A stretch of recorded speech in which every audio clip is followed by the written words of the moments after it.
All right, hanging out Metallicave here, CraniumRadio.com, where the metal flows 24/7, and we're playing the unsigned underground bands. And we are lucky enough right now to have I'm going to say a New Jersey legend to heavy metal calling in right now. We have Mr. Jon Zazula calling in. How are you, John? I'm okay. How about you, Jerry? I'm absolutely fantastic. And now I'm even better that you called in, man. That's cool. That's cool. I wanted to call your show for a while. Well, I thank you. Yeah. Pick on you. Well, that's cool, man. So how's life down in Florida, man? Life in Florida is fantastic. I'd like to say it's kicked back, but we're pretty busy. The weather's been beautiful the last 2 weeks. We almost had a hurricane here this week. Yeah, almost, right? And we didn't get flattened out, as the weatherman said. We got a few little breezes and a little bit of rain, and it was beautiful the next day when we were supposed to be getting leveled. Yeah. So life is good in Florida, Jerry. Good, man. Yeah, I was telling you earlier. I mean, I was down there too, and I left last Saturday right before the shit was supposed to hit the fan, and never did. And never did. No, I never did. I think they got some waves. Yeah. Some 12-foot waves that came in and hit the beach with ferocity. Yeah. It was pretty crazy. I saw some videos and stuff that the news put out there, but you know, with the news, you never know. But I'm glad you're good. I'm glad you're good, man. And I ordered your book, and I am so. Of course, I did, man. I'm so excited to read it. I'm not really a book reader, but I'm going to really read this from front to back, man. Because you know what was that? What's good about this book is that you could do it in one reading, at least two the most. Oh shit! I wrote it so you pick it up and you just don't want to put it down, man. It's got one thing after the next thing, into the next thing, into the next thing, and I'm getting a real good vibe. I'm very happy. I'm getting a real good vibe on it from people who are starting to read it. You know, I had to send it out to journalists and stuff like that, and they're all digging it. So I'm happy because you don't know what people are going to say, Jerry. You don't know. They can tell you that you wrote a pile of shit. Well, exactly. I mean, that happens with a lot of stuff, you know. But you know, yeah. But you're very well known in the heavy metal community, and especially with back in the '80s. So when I heard that you were coming out with this book called Heavy Tales, I was so excited, man. And so what did someone come to you and say, hey, listen, do you want to write a book, or was it your idea? Well, you know, I retired officially from everything in the music business. Okay. Maybe officially in June of 2018. Oh, wow. And I was sitting around with Marsha, and people were calling me as usual, but we were talking about the past, and they had their take on things, and it wasn't right. People thought this happened when this happened, and that happened when something else happened. So I said, you know what, I want to set the record straight. Nobody really knows what happened and why Metallica and I split up. Nobody knows. I tell the story. That's awesome. Nobody knows how Testament got signed when I didn't want to sign them, and Metal Maria drove me crazy to sign them. I went to Oakland, and they blew my mind. How cool is that? Yeah. Yeah, just the stories that are in there, and it's written for a real fast read. You know, that's what people are telling me. 4.5 hours, the book is done. Holy shit! Well, that's my kind of book. Yeah, man. I write it so you can sit and read it when you go to the bathroom. Well, you know what? Sometimes I take those dumps where I could probably read the whole thing in one read. Oh no! Oh no! I'm just kidding. Too much visual. Yeah, I'm sorry, man. My bad. But so tell me. So the book doesn't take place in the beginning, right? It takes place kind of towards the end? Well, no. I started the book, as you'll see, at the Roseland Ballroom. Oh, I love that. That was a great venue. We did like 3,000 people that night. We made heavy metal history. Nobody knew who Metallica was, Raven was, or Anthrax was. They played together, and they blew the doors off the place, and we were packed with headbangers. It was a great night. Wow. And it starts with that night because that was just supposed to be an artist showcase for me. But I did it at the Roseland Ballroom, and 3,000 people showed up to see my bands. How great is that?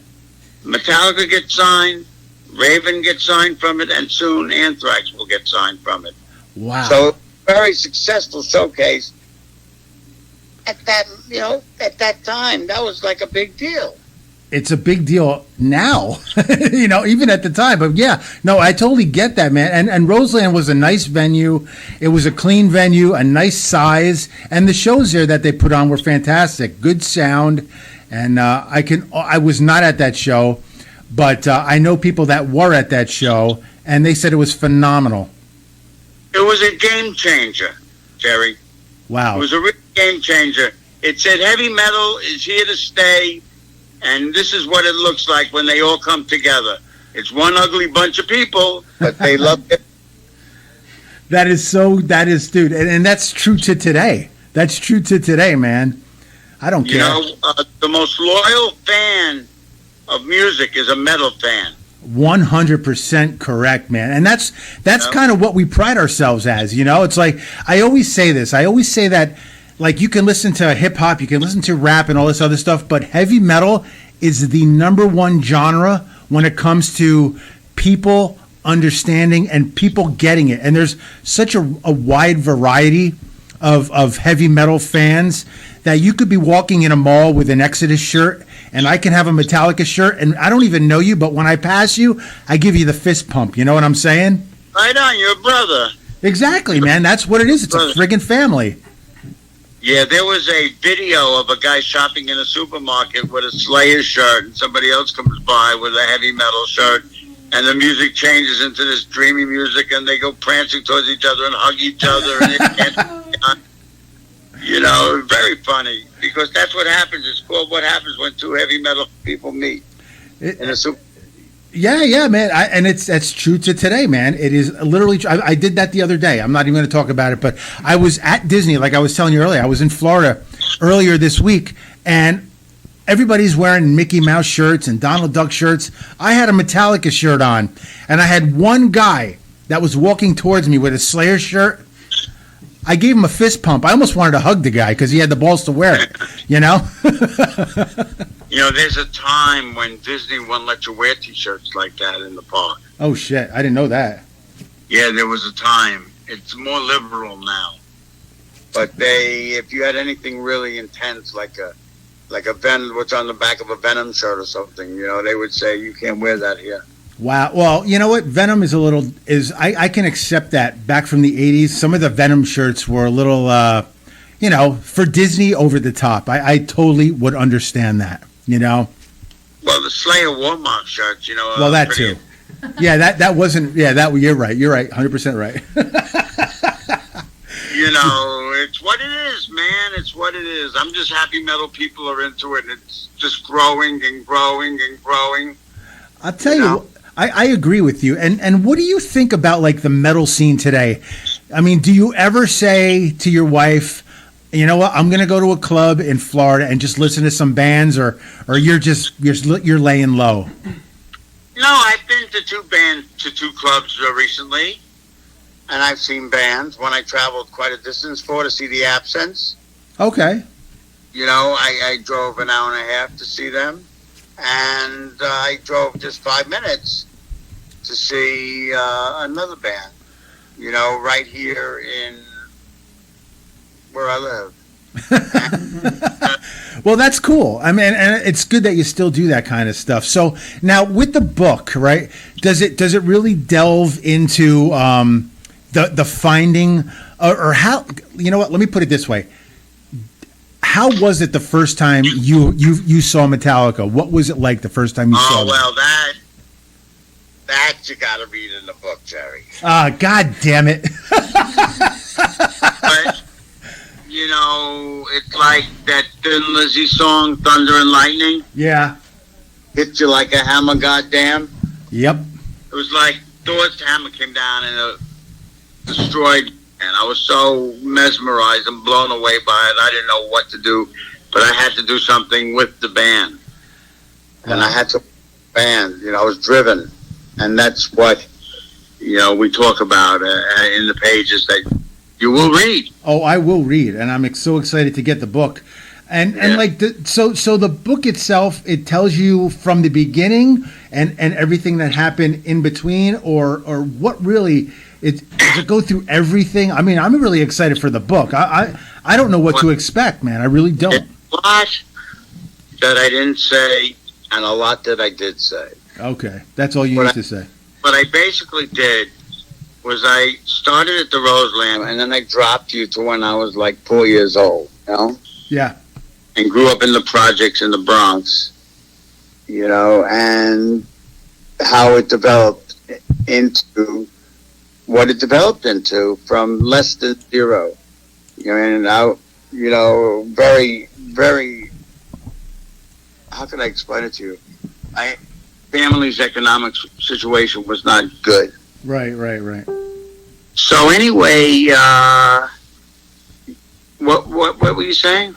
Like the book, I mean, does it start from the beginning, like when you started? Yes. Yeah, it starts before that. Okay. It starts with my dreams as a youth, into my family and what it was like in my house and how insane it was when I grew up and what I did running away from school and going to see bands all the time at the Metallicave show in Brooklyn, from all the way in the Bronx at the age of 13, and seeing Mitch Ryder and the Detroit Wheels. Nobody knows who that is. Stevie Wonder when he's a kid doing fingertips. Smokey Robinson and the Miracles, the Young Rascals. Cream, first appearance in America was at a Metallicave show. It was to see Cream come out in the middle of an R&B show and just blow you away. Oh my God! Changed my life. I'm sure it did. So anyway, I talk about all that. I talk about the development of the store, how the store got going, etc. Why I closed it. Mm-hmm. At the top of its game. Did everything. Talked about it all. I try not to leave anything out. Talk about the mistakes we made. Pretty cool. I think that's awesome. I really do. And let me ask you something. I mean, have you noticed that, I think the vinyl scene has been making a comeback? Huge. And I love it, because when I see a band put something out on vinyl, I grab it immediately, because I think it's important. Because to me, I think vinyl sounds better than CD. What do you think? You're absolutely right. But a piece of vinyl recorded in analog, not digital. Oh, yeah. That's beautiful. And there are vinyls you could buy in France, records. Like I had a Pink Floyd Money, 45 speed, 12-inch. Took up almost the whole record of grooves, and you had to hear what Money sounded like. Vinyl. Unbelievable. I sold all my vinyl, all my fantastic, unbelievable collection. I was a record collector. I sold it years ago. What? I'm just going to ask. I mean, the store that you had in East Brunswick, you sold vinyl there, obviously, correct? All vinyl. So, like when the trucks would come in with new metal, did you just eat that shit up? And I'm going to take a copy of this. I'm taking a copy of this. No, Jerry, what you have to understand is we were in tune with what was happening in Europe and England. Okay. We knew when Michael Schenker was going to release live at Budokan, months before it happened, with the release date. So what I would do is I would go to important distributors, and they were my record merchant, and they would import on the day it gets released in Europe. So when it came out in Europe, I had it 2-3 days later. Oh my God. And, no store had them as fast as me because Marshall used to go and pick them up as they came in. Oh, my God. And, I went through boxes at 30 in a box. Boxes, maybe 4 or 5 of Michael Schenker live at Budokan, just to say that. I sold the first Twisted Sister album, probably 250 of them out of my store in a weekend. Oh, my God. Yeah, it was crazy, man. Crazy. Absolutely insane. The people from Crazy Eddie's, in fact, across the street, the record department bought their records from me. I believe it, dude. I believe it. Holy shit. Yeah. Because I even had rare David Bowie, Helden instead of Heroes, the German version. Yeah. To do the da yeah. by Police in Japanese. Holy shit. I Want to Hold Your Hand in 3 different languages. I carried all kinds of weird, great stuff. And if you were looking for a rare Genesis piece, you could find that in my store too. My God. So you carried everything. Very select if you weren't metal, but it was very hip. I got you. So the popular stuff. Yeah, no, man. That's so cool. And it what the coolest thing is, man? There's not that many record stores around right now, but the ones that are around, they're thriving because of the return of vinyl.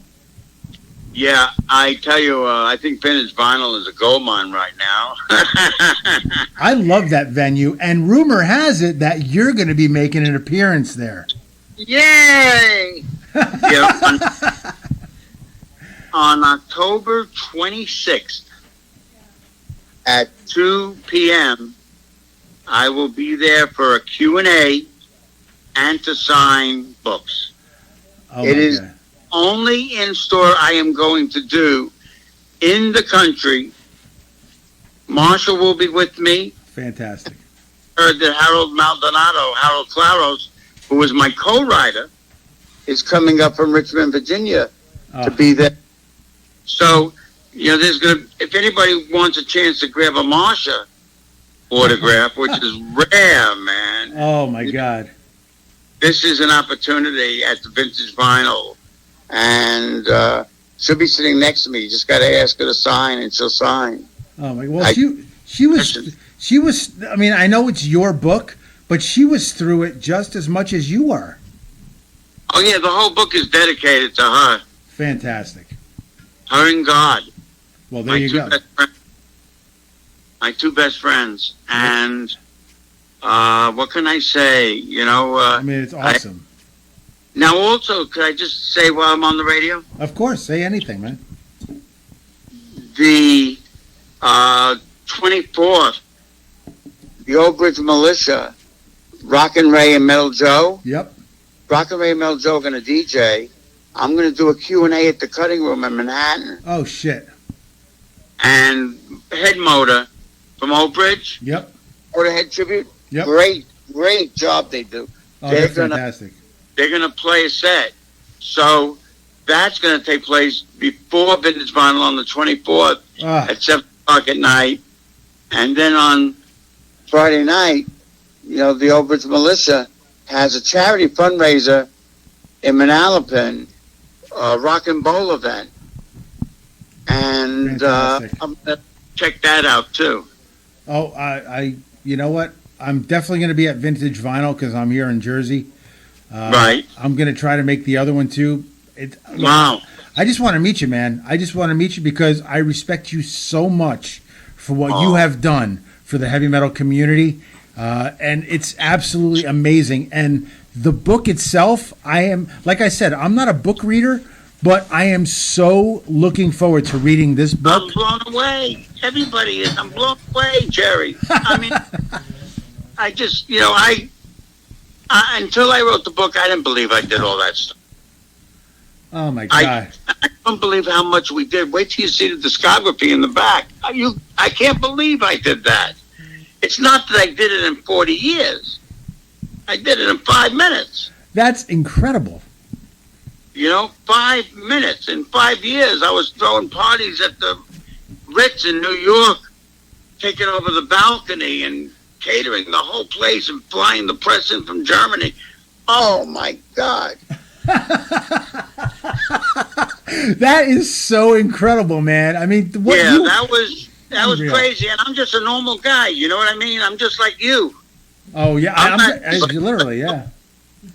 I'm not anybody special. I'm a lucky stiff with the Lord on my side and Marsha. How could I lose with that? Well, yeah. Well, and I say the same thing about my wife, man. How can I lose? I am a very lucky man with what I have to do here and do my broadcasts every week and spread the word of metal. But very similar to the way you did it, but in a more upgraded way. You know what I'm saying? We're here now with the digital age. It's a little bit different, but every week I'm here spreading the underground scene, man. I think it's important.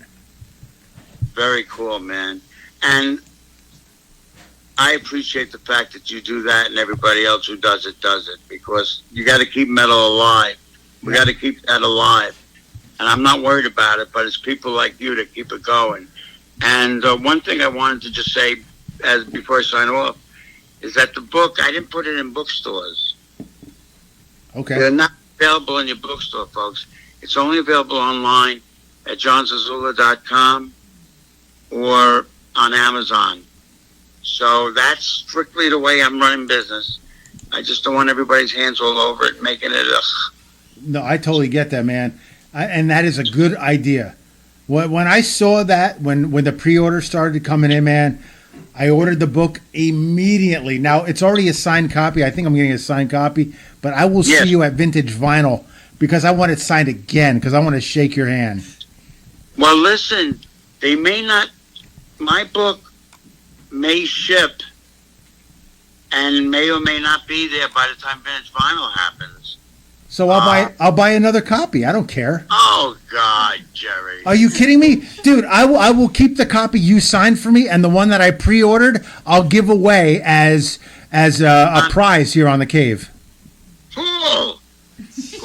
We're doing that with Revolver. Revolver's having a contest for a free book too. Very cool. That's really cool. So listen, man. Thanks for letting me come in and bust up your night a little bit, all right? Yeah, hell, man, dude, it's an honor. It is a true honor and a privilege to have you here on the Metallicave. Thank you so much, Jerry. Listen, have a beautiful night and play some Arch Enemy for the crowd, huh? I will definitely do that. I got one song, and then I'm going to play some Arch Enemy for going out by request to Jon Zazula for you, man. Take care, brother. Thank you so much, man. I'll talk to you soon. See you soon. I'll see you at Vintage Vinyl. All right. All right, brother. Thank you. All right. Bye. Now streaming live. Your DJ's #1 heavy metal radio show. Press play. Hot enough to melt your speakers. DJJD's Metallicave. You're listening to CraniumRadio.com.